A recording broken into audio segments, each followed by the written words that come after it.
8 de la tarde, hora central europea. Comenzamos los titulares internacionales, muy atentos a lo que ocurre en Moscú. El presidente Vladimir Putin lleva ya 2 horas reunido con el enviado de Estados Unidos, con Steve Witkoff, y con el yerno de Donald Trump, con Jared Kushner. Por su parte, Zelensky dice que espera tener señales después del encuentro que está teniendo lugar en el Kremlin. Estefanía Muniz. En Twitter ha informado Zelensky que la delegación estadounidense tiene la intención de informar directamente después de la reunión a Ucrania. Dice Zelensky, si hay equidad con nuestros socios, entonces podríamos reunirnos con la delegación estadounidense muy pronto. Entre tanto, el ministro de Asuntos Exteriores de Ucrania, Andriy Sybiha, ha criticado a Rusia y concretamente al presidente ruso, a Vladimir Putin, de no mostrar ninguna disposición a detener la invasión rusa después de que Putin amenazara a atacar puertos marítimos y rutas de navegación cortando el acceso al mar. Se enfatiza que estas advertencias se dirigen principalmente a Odessa, una ciudad de la que el presidente Trump habló con gran entusiasmo. Donald Trump también ha reaccionado a la guerra de Ucrania. En la reunión de gabinete que está teniendo lugar también en estos momentos, asegura que la situación de Ucrania no es fácil, aunque expresa su esperanza de que el conflicto termine pronto e insiste en que están intentando resolverlo. Y en este sentido, el secretario de prensa del Kremlin, Dmitry Peskov, califica de muy eficaz la mediación de Estados Unidos en las negociaciones para alcanzar la paz en Ucrania.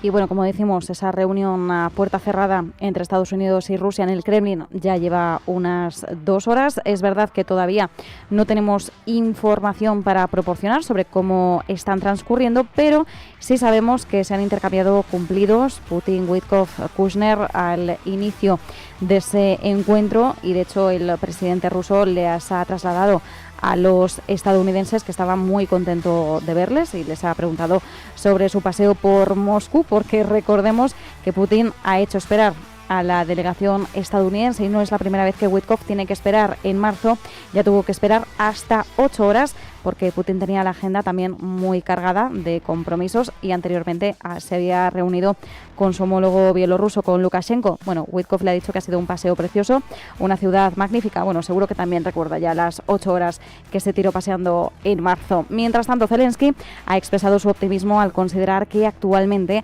hay una mejor posibilidad de poner fin al conflicto en Ucrania, pero teme que Estados Unidos pueda perder interés. Declaraciones posteriores a la conferencia de prensa conjunta con el primer ministro irlandés Michael Martin en Dublín. Zelensky concreta que todo depende del éxito de las conversaciones que se están produciendo ahora entre Estados Unidos y Rusia. En este sentido, instruirá a los funcionarios ucranianos para que continúen la colaboración más constructiva posible, pero advierte de que las soluciones a la guerra no son sencillas.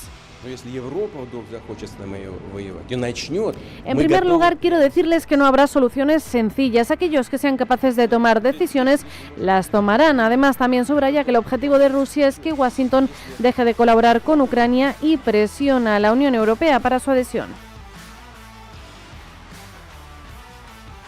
Ми вдячні Європі, що Україну бачать в Європейському Союзі, а для нас це частина гарантій безпеки. Dice, apreciamos que Europa vea a Ucrania en la Unión Europea, ya que es parte de nuestra seguridad. Así que la pregunta es ¿cuándo nos uniremos a la Unión Europea? ¿Este siglo o el próximo? Lo que necesita el pueblo ucraniano es certeza. El secretario general de la OTAN, Mark Rutte, espera que el alto el fuego en Ucrania llegue antes de julio de 2026, es decir, que ya sí nos habríamos adentrado en el 4º año de guerra.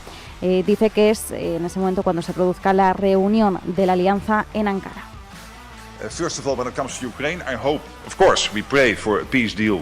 En lo que respecta a Ucrania, espero por supuesto, dice Rutte, que cerremos y recemos por un acuerdo de paz o un alto el fuego total antes de la cumbre. La cumbre de Ankara de 2026 se celebrará el 7 y el 8 de julio, siendo el primer evento de esta naturaleza organizado por Turquía desde 2004. Además, espera Rutte que algunos miembros de la alianza anuncien nuevas contribuciones a Ucrania en los próximos días. Mientras, Rusia ve a China e India como socios comerciales clave.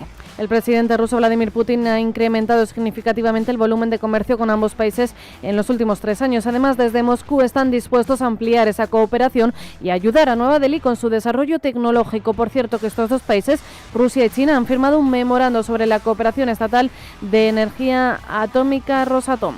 El presidente Vladimir Putin ha advertido a Europa de que su país está preparado para la guerra. Si Europa inicia una guerra contra Moscú, su presidente ha alertado que Rusia está lista ya, pero reitera que su país no tiene intención de luchar contra Europa. Critica además a los países europeos por no tener una agenda pacífica y por desear la derrota estratégica de Rusia, y quien comenzó a intentar obstaculizar los esfuerzos de paz con Estados Unidos. El ministro de Asuntos Exteriores ruso, Sergei Lavrov, se ha reunido con su homólogo chino, con Wang Yi, para tratar la entrada sin visado por hasta 30 días a ciudadanos chinos. Según informa el medio RIA Novosti, el decreto refleja la colaboración integral y la cooperación estratégica en la nueva era. El diplomático también ha subrayado que la nueva era permitirá a Moscú y Rusia enfrentar nuevos desafíos y amenazas juntos, mientras que las dos naciones se preparan para conmemorar el 13º aniversario de la cooperación estratégica en 2026. Por cierto, que Rusia ha reiterado su apoyo a China en la cuestión de Taiwán. El secretario del Consejo de Seguridad de Rusia, Sergei Shoigu, ha concretado que su país apoya plenamente a China en la cuestión de Taiwán y respalda el principio de una sola China. Además, el funcionario ruso afirma que Moscú y Pekín desempeñan un papel estabilizador crucial en el área de la seguridad estratégica. Y mientras, Reino Unido califica a China como una amenaza a la seguridad nacional. El primer ministro británico Keir Starmer ha advertido que China representa verdaderas amenazas a la seguridad nacional del Reino Unido, pero también reconoce que la nación asiática es de inmensa escala, ambición e ingenio. A country that poses real national security threats to the United Kingdom. En su discurso anual sobre política exterior, Starmer ha descrito a China como una fuerza decisiva en tecnología, comercio y gobernanza global. Afirma que el Reino Unido necesita una política hacia China que reconozca esta realidad tras años de vaivenes. Y el presidente surcoreano Lee Jae-myung ha reiterado sus llamamientos para renovar los canales de comunicación con Corea del Norte. Declaraciones en el 22 Consejo Asesor para la Unificación Pacífica insisten que Corea del Sur no planea lograr la unificación mediante la absorción. Aún así, el presidente surcoreano Lee Jae-myung también ha destacado la unificación como el objetivo histórico para las dos Coreas, que debe alcanzarse, incluso dice, si se tarda un milenio. En Oriente Medio, un acuerdo entre Israel y Siria es posible si hay buena voluntad, así lo ha dicho el primer ministro israelí, Benjamin Netanyahu. Durante su visita al Centro de las Fuerzas de Defensa de Israel, Netanyahu ha declarado: con espíritu y comprensión de los principios israelíes se puede llegar a un acuerdo con Siria. Además, Tel Aviv espera que Siria establezca una zona desmilitarizada desde su capital, desde Damasco hasta la zona de amortiguación, incluyendo los accesos al monte Hermón. En Honduras, el Consejo Nacional Electoral ha detenido el escrutinio de las elecciones en el 57%, cuando apenas había una diferencia de 515 votos entre Nasri Asfura, con un 39,91%, y Salvador Nasralla, del 39,89%. El CNE, el Consejo Nacional Electoral, ha suspendido el conteo preliminar de las elecciones al declarar un empate entre ambos, con una diferencia mínima entre ambos candidatos y un escrutinio detenido al 57%. La confirmación de los resultados aún no tiene un día preciso, pero sí fecha límite. El organismo tiene hasta 30 días, según la ley, para dar a conocer los resultados oficiales. Y en respuesta, Donald Trump ha advertido a Honduras de que se desatará un infierno si se cambian los resultados electorales. El presidente estadounidense ha respaldado públicamente a Nasri Asfura. Por cierto, que Trump ha indultado formalmente al expresidente hondureño Juan Orlando Hernández, quien ha sido liberado hoy de la prisión de alta seguridad. El expresidente hasta 2022 fue declarado culpable, sentenciado a 45 años de cárcel y una multa de $8 millones por violar las normas sobre el narcotráfico. Y hablamos de política monetaria. Sobre el sucesor de Jerome Powell al mando de la Reserva Federal, Trump ha dicho que anunciará al próximo presidente a principios del año que viene. Durante la reunión del gabinete, Trump ha especificado que anunciará el nuevo presidente de la FED a principios de 2026. Así, la persona elegida probablemente sucederá al actual presidente Jerome Powell, a quien ha criticado repetidamente por no recortar las tasas de interés con la suficiente rapidez. Recordemos que el mandato de Powell termina el 15 de mayo de 2026. Y por el momento el nombre que suena con más fuerza es el de Kevin Hassett, asesor económico de la Casa Blanca y muy cercano a Donald Trump, aunque Trump ha dejado caer que Haseeb no querría ese puesto. Por último, en clave económica, la OCDE ha confirmado que el crecimiento del PIB mundial se expandirá al 3,2% este año, pero de cara a 2026 el crecimiento cederá al 2,9%. La Organización para la Cooperación y el Desarrollo Económicos ha anunciado que se prevé que el crecimiento del PIB mundial disminuya al 2,9% en 2026 frente al 3,2% de este año. Para 2027 se espera que la cifra vuelva a aumentar al 3,1%. Y en cuanto a Estados Unidos, se situará ese crecimiento en el 1,7% en 2026, mientras que el PIB de la eurozona se expandirá en el 1,2% el próximo año.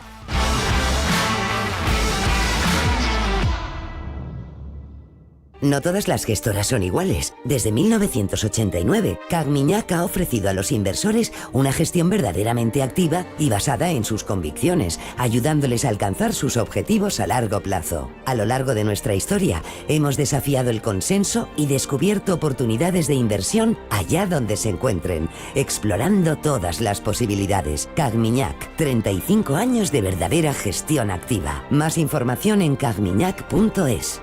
Comunicación comercial. Invertir implica un riesgo de pérdida de capital. Si elegir es ahorrar for you, ahorra todas las semanas con ofertas como langostino cocido 20-30 piezas kilo por solo 9,99 € el kilo y merluza por solo 9,95 € el kilo. El sábado día 6 abrimos nuestros hipermercados de Castilla y León de 10 a 22 horas. Carrefour, todos merecemos lo mejor, al mejor precio. Vamos a subir más alto, vamos a llegar más lejos, vamos a comernos todo. Si tú te vienes conmigo. Un viaje que merezca la pena ahora más que nunca. Este otoño ven a Castilla y León, Junta de Castilla y León. La ilusión está en marcha. Y ahora, en Hipercor y El Corte Inglés, las mejores marcas de juguetes tienen un 20% de descuento directo. Marcas como Playmobil, Barbie, Fisher-Price, Nerf y muchas más. Con un 20% de descuento directo hasta el 8 de diciembre. En tienda web y app.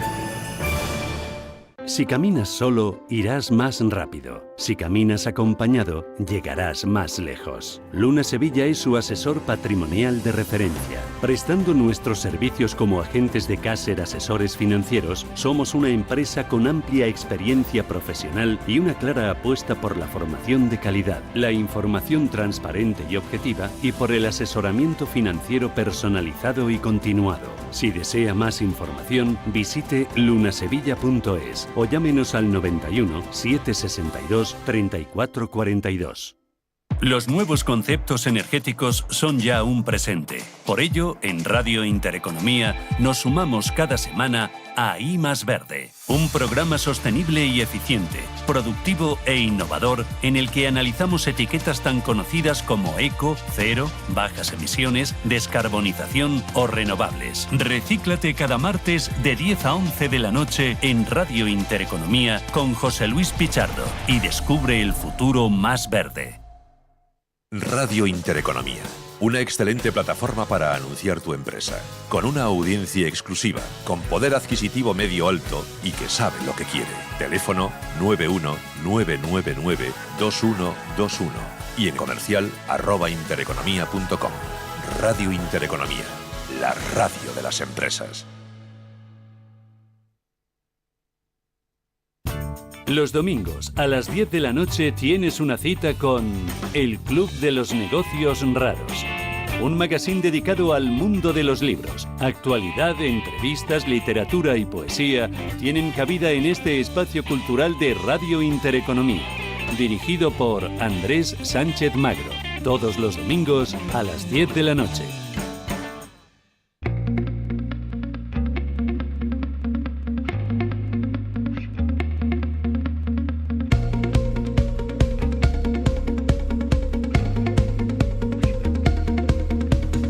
Actualidad geopolítica en Visión Global.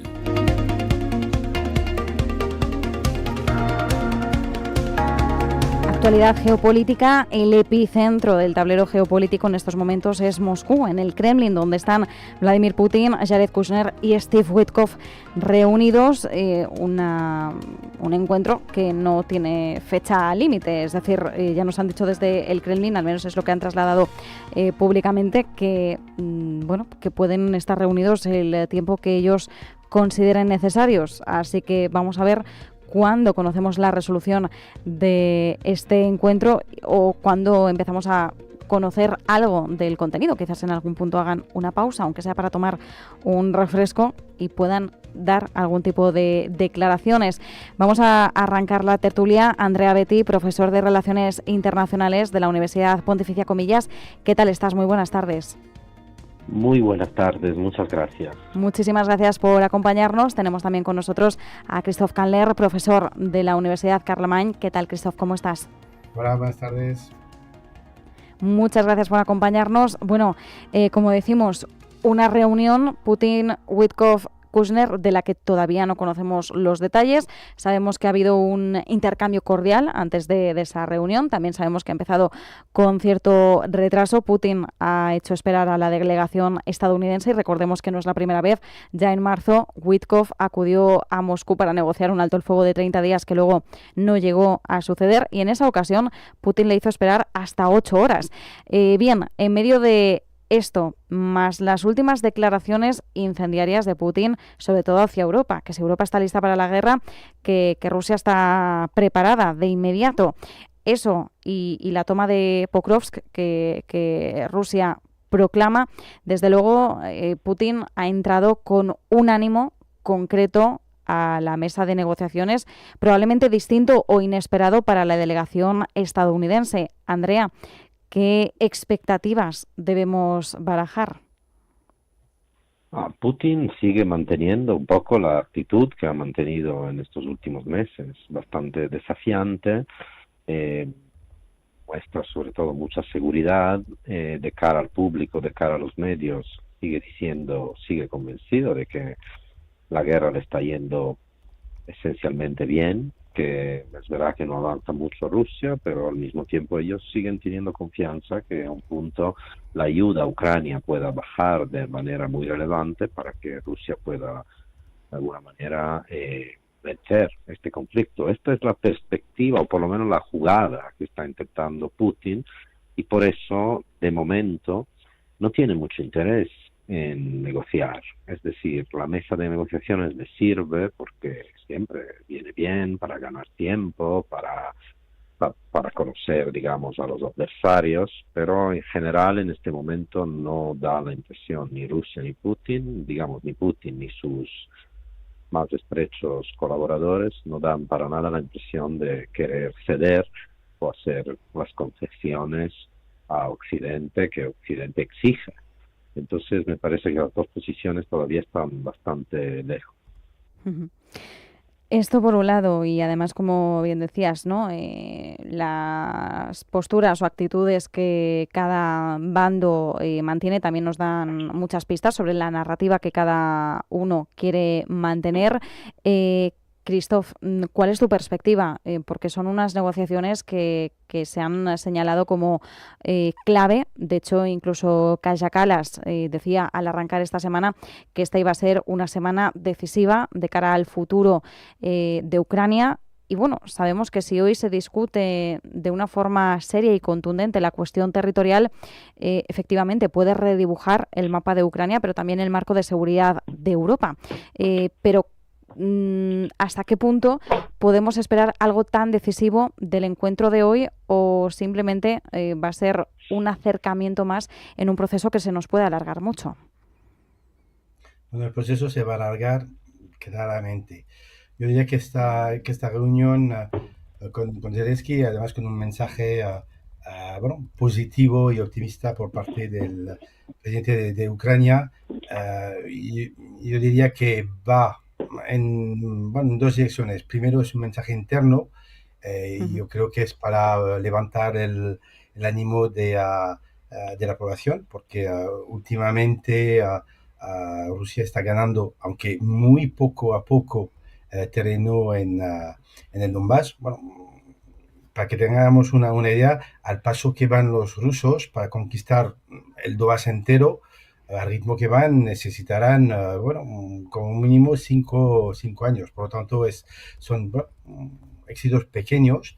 También estas revelaciones que hay entre el enviado especial de de Trump, Witkoff y su manera de hacer diplomacia, que es básicamente hacer negocio, acercando un poquito más Estados Unidos y Trump a Rusia, son mensajes que son bastante negativos para la población, y proclamar que ve que hay perspectivas de paz es, por un lado, para animar el moral del país, y por otro lado es para demostrar a su pueblo y a los europeos que, que aún que no está solo, que aún se puede hacer cosas, y y se puede interpretar a nivel mundial con una apuesta hacia la paz, y a trabajar conjuntamente con todos los aliados. Bien decías, Christoph, que la forma de negociar de Witkoff es hacer negocio. Esto va en línea, de hecho, con la perspectiva de Ucrania. Hoy una diputada ucraniana trasladaba que desde Ucrania no ven con buenos ojos la figura de Witkoff, que no confían demasiado en él. Y esto me lleva, Andrea, a una pregunta clave. La delegación estadounidense, ¿en calidad de qué acude hoy a Moscú? ¿En calidad de qué posición se reúne con Rusia?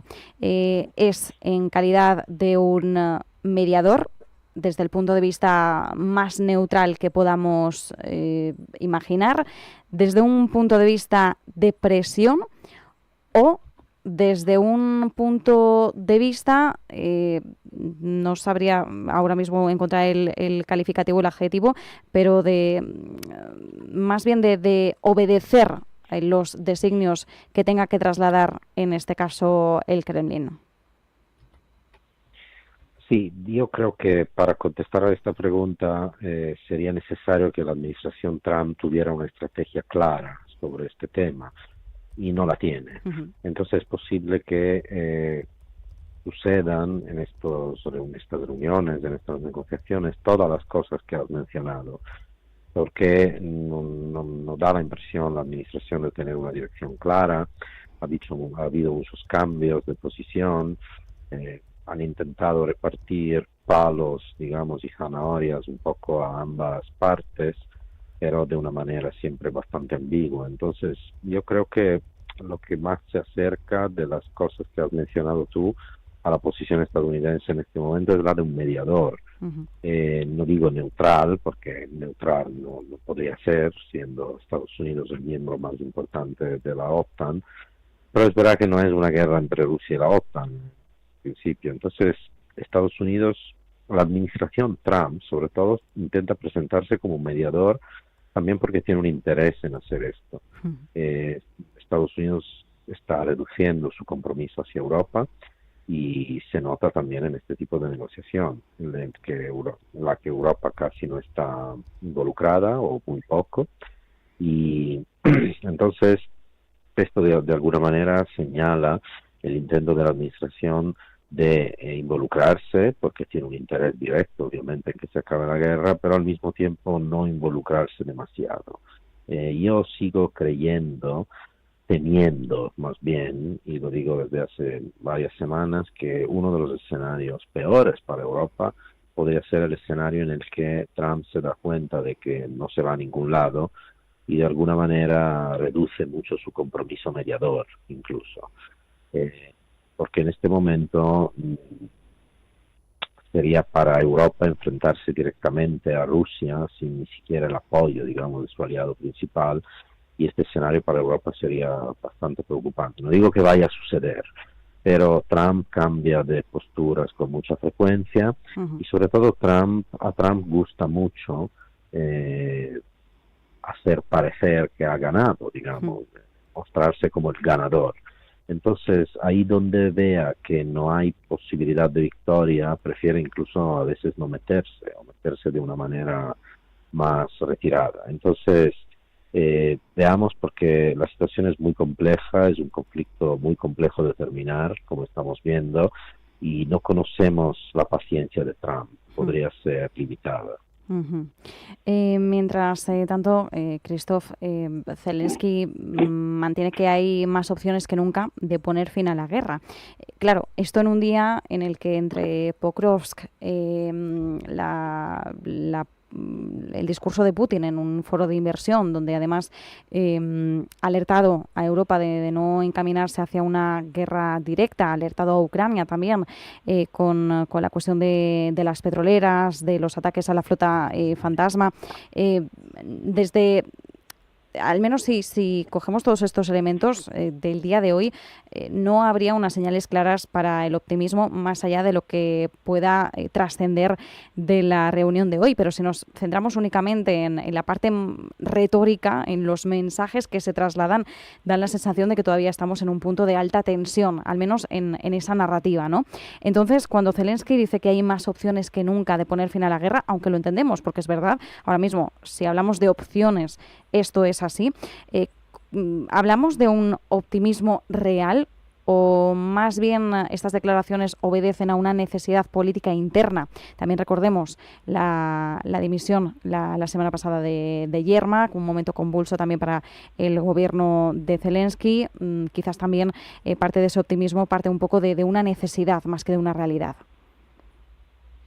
Bueno, sobre este último punto, hay muchos medios que han dicho que el número 2, acusado de corrupción, no está, es una marca de debilidad para Ucrania.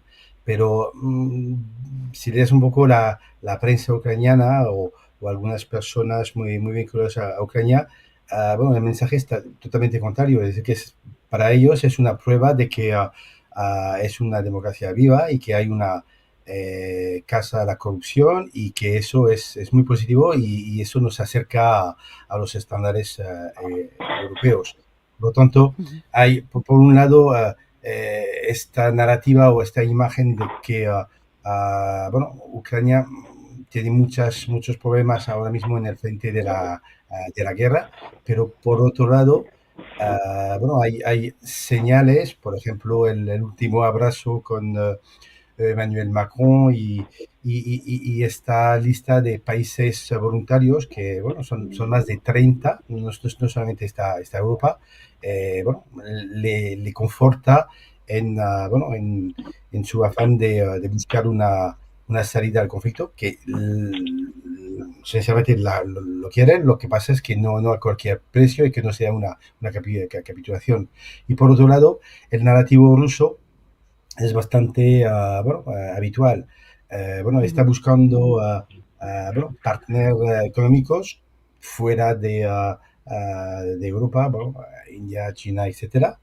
Estados Unidos, Putin, a veces se ofrecen, pero y amenaza con una guerra directa contra Europa. Y ha intentado fracturar un poco las opiniones públicas en Europa, pero no hay que olvidar que el presupuesto de la OTAN a nivel militar, estamos hablando de 400.000 millones de dólares. Europa solo son 380.000 millones y Rusia, que dedica el 8% de su PIB, no llega a la mitad, que creo que son unos 165.000 millones. Por lo tanto, Rusia en un conflicto directo con la OTAN no tiene ningún tipo de salida. Incluso con Europa lo tiene muy difícil, porque incluso con la economía de guerra a tope no llega ni a la mitad del presupuesto europeo. Por lo tanto, es la misma narrativa de siempre: intentar dividir, intentar impresionar a algunos países o algunas opiniones públicas para que el frente común, que le está haciendo mucho daño a su economía, y al final será la economía que va a decidir cómo se acaba la guerra, le pone también mucha presión. Por lo tanto, sí. Diga. Sí. Mientras tanto, además, Zelensky también ha declarado, hoy estaba, sabemos que ahora está de visita por Europa y, ha visitado Irlanda. Decía que temía que Estados Unidos pudiera perder interés en el proceso de paz. Y, esto no es ajeno. Ya hemos visto cómo Trump a veces ha retomado y ha dejado de forma constante y muy errática el tema entre Rusia y Ucrania. Sí que es verdad que ahora estamos hablando de un proceso que por el momento no se ha visto paralizado desde que volvió a arrancar, pero bueno, podemos entender también esta postura ucraniana. Claro, Andrea, un desinterés por parte de Estados Unidos o una necesidad, que también es el temor de Europa, de cerrar el conflicto cuanto antes, ya sabemos a qué llevaría, a una cesión territorial por parte de Ucrania. Pero claro, a su vez hay voces que dicen que tanto con presión como sin presión por parte de Estados Unidos, con o sin interés, igualmente esa cesión territorial tendrá que existir y que va a ser una realidad y que de hecho el propio Zelensky es consciente. ¿Esta es la realidad más palpable? Es una de las posibilidades. Zelensky seguramente es consciente de esto, pero como dijimos también en episodios anteriores, no... es una cuestión clave, la cuestión territorial es una cuestión clave, ceder en eso para Europa es lo más difícil, esa es la verdadera línea roja, porque obviamente Europa no puede aceptar que en su propio continente haya un cambio en un territorio a través de la fuerza, a través de la imposición, a través de la guerra, aunque sea después de una negociación. Esto sería un precedente muy grave, que en realidad, como ya dijimos en otros episodios, ya ha habido otros precedentes de Rusia que haya intervenido en países soberanos cercanos en años anteriores, pero fueron menos sonados, involucraban países más pequeños. Ucrania, en cambio, sería un precedente muy, muy fuerte, es un país grande, con un gran territorio, una gran población, una industria bélica muy fuerte, sobre todo desde que ha empezado el conflicto. Entonces, un ejército muy preparado, de los más preparados que hay en Europa, tiene ciudades con capacidad productiva industrial, que son las ciudades, no casualmente, que Putin quiere, las zonas, digamos, que están en disputa. Entonces, la cesión territorial desencadenaría una serie de consecuencias muy difíciles de predecir y muy graves, probablemente. Entonces, eso es lo que hace la negociación muy difícil, porque Estados Unidos, digamos, sobre todo la administración Trump, por la mentalidad que tiene, estaría incluso a favor de terminar el conflicto a través de cesiones territoriales, ¿no? Trump cree también en esta idea de las esferas de influencia, ¿no? Y estaría incluso dispuesto a sacrificar partes de Ucrania con tal de declarar el fin de esta guerra, pero para Europa es muy difícil aceptar esto. Para Ucrania, obviamente, es lo más difícil, pero para Europa también es una línea roja.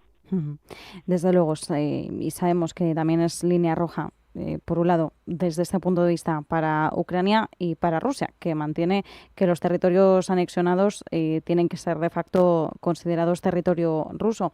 Veremos hacia dónde se dirige. También veremos el papel mediador de Estados Unidos en esta cuestión.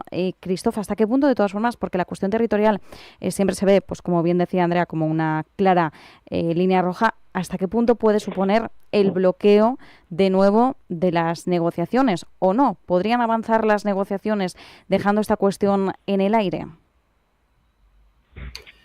Yo creo que sí, porque al final, bueno, pues podríamos acabar con un final tipo Corea del Norte y Corea del Sur, es decir, que dos países que nunca firmaron la paz y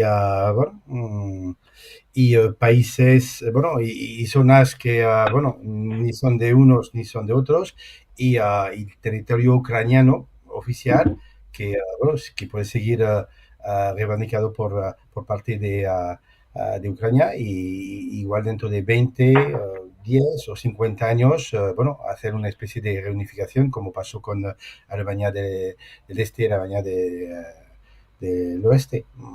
Podría ser un final de estas características. Es una salida bastante costosa, sobre todo para Europa, que se tendrán que encargar de poner en marcha una especie de fuerza de interposición entre ambos países durante muchísimos años y las relaciones y la paz entre Rusia y Europa, no llegarán hasta dentro de muchísimos años, hasta que haya un cambio de gobierno en Rusia. Por lo tanto, eso sería seguramente lo más probable, excepto un golpe de efecto por uno de los dos bandos. Crisis económica aguda en Rusia, que puede aguantar quizás un año o dos, o que Trump quite todo tipo de ayuda a Ucrania y que Europa no sea capaz de suplir, por lo menos a nivel militar, lo que necesita Ucrania para resistir. Pues nos quedamos con ese análisis y, como decimos, a la espera de tener más información sobre esa reunión en Moscú, en el Kremlin, entre Witkoff y Kushner, los enviados de Estados Unidos, y Vladimir Putin. Muchísimas gracias por este ratito de tertulia. Christoph Kandler, profesor de la Universidad Carlemany, Andrea Betti, profesor de Relaciones Internacionales de la Universidad Pontificia Comillas. Un fuerte abrazo. Muchas gracias, hasta la próxima.